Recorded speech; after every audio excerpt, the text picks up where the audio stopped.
Hi and welcome to another episode. Well, I did order an 8bitdo mod kit for the PlayStation Classic controller, this little thing, and as I'm sure you know out there, you might know it as a mini console and everything. It's got USB, it's got about, 6 meters worth of cable on it. It's not quite far enough for me. I like to have the wireless one. No one's making a wireless one, but as I say, 8bitdo do make a classic controller mod kit. But for some reason, they sent me the NES Classic controller one initially, and I don't have a NES controller or a NES console. I have the SNES one, as you know. Just winding this wire back round again. So it was a bit useless to me. But they were nice enough to say, just keep it, do what you want with it.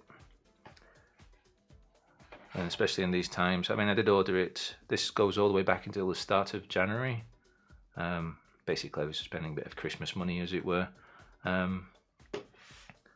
So it's taken a while to get all sorted out, but it has been sorted out, and that's fantastic because of what's going on in the world at the moment. But since I didn't have a NES controller, a classic one at that, because that's the one thing, is that there's the NES Classic mod kit and there's just the normal NES mod kit. So don't get them confused if you do decide to order them. Because supposedly the insides are different. Now, I don't know. It's been a long time since I've actually held a original NES gamepad. So what I did, because the original, well, not the original, the true gamepad for the NES Classic or NES Mini, whatever you want to call it, as I say, it's quite expensive. And time you've bought that, and then I realised I've ended up with a freebie, but time I've bought that, it all becomes, well, do I really need it? Well, this is a non-Nintendo version, let's put it that way, we all know what I mean. But this is for the Mini, because it's got the sort of the Wii nunchuck plug on the end, which is just USB, but it's just a fancy way of doing it. So I wanted to know, will the guts of this go into here? So before I open this up though, let's have a look at what this piece of paper says. Take it off screen just in case it's the receipt or something silly. No, it's just, dear customer, go here, blah blah blah blah. Right, so we don't need that right now. And let's open this up. So you end up with some bubble wrap, instructions on how to install it, and an anti-static bag. We include this oversized safe bag so you can safely store your original wired controller PCB forever. This means you can reverse the modification back to your original controller anytime. Well, isn't that nice of them? Now, while I'm moving this out of the way as well, the PlayStation one I will make another video on, so don't worry about that. So again, let's move these out of the way. Let's leave the instructions there because you never know, might need them. Alright, so why this isn't already in the anti-static bag I don't know, but here we go. So it's obviously got a little rechargeable battery. It has got a USB port, micro USB port on it so that you can update the firmware, but that's not how you charge it. It's this funny earpiece looking thing. Can I get this up? Come on, focus camera, you're good at that, aren't you? Go on, focus today. There we go. See, it's a strange looking thing. But we'll see where that goes in a moment. You get a screwdriver, which is nice to get you going. And then a USB cable that fits in this funny thing here. Right, so that's all that out of the way. Now let's mess around opening this up and see if it actually fits, because I've not done this. So I will take this first screw out just to show how easy it is actually to take one out, but then I'll jump cut to taking the final one out. So see you in a moment. Okay, so I'm taking out the last screw. Just pop it open. down, put that over there, and put all these right up there so we don't lose them. So let's have a quick look at the back of this circuit board, this PCB, so we can see if there's any differences.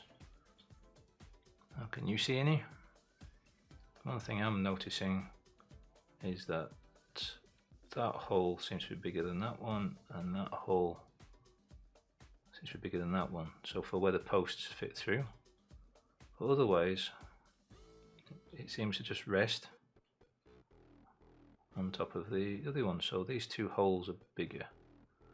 Now let's have a look. Move that to the side, and we see through.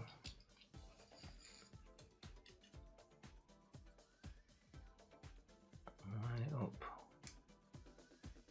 just right. Yeah, those holes are definitely bigger than those ones, so that's going to cause an interesting problem. Let's move that out of the way. Now, can we see anything of interest? There just seem to be where this circuit board or the PCB is earthed. There's no actual, little, let's bring this up. There's no actual little lines or anything, traces going backwards and forwards from those 2 points. They just need to be widened, and if anything, they seem to have pointed out how wide they should be on the PCB on the top side. So maybe it's time to get out the little blue mat and do some interesting stuff. Okay, bit of a jump cut. I've tried to drill it down even more by resting it over a bit of wood and drilling through, and obviously going up in size in the drill bits. Let's see if this actually fits now. Oh dear, a lot of copper dust has come off now. Be very careful of copper dust, you don't want your fingers turning green. Maybe wear some gloves just in case. Hindsight's a wonderful thing. Right, anyway, let's see if this fits now over these. Well, it fits over that one quite easily. What's stopping this? There we go. Oh, oh, oh, oh. It's fitting, it's fitting. Let's see if we can get this silly thing to fit now. Got to be very careful because it's a very thin ribbon. There we go, it seems to be sitting there. Can we get the back on? Oh, maybe if we get it the right way around. And there we go, it's closed. So let's get the screws in. One's fitting. Oops, let's get that in there. Let's see if it actually goes through.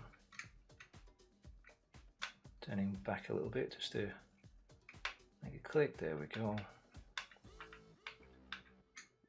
Not tighten all the way up at first.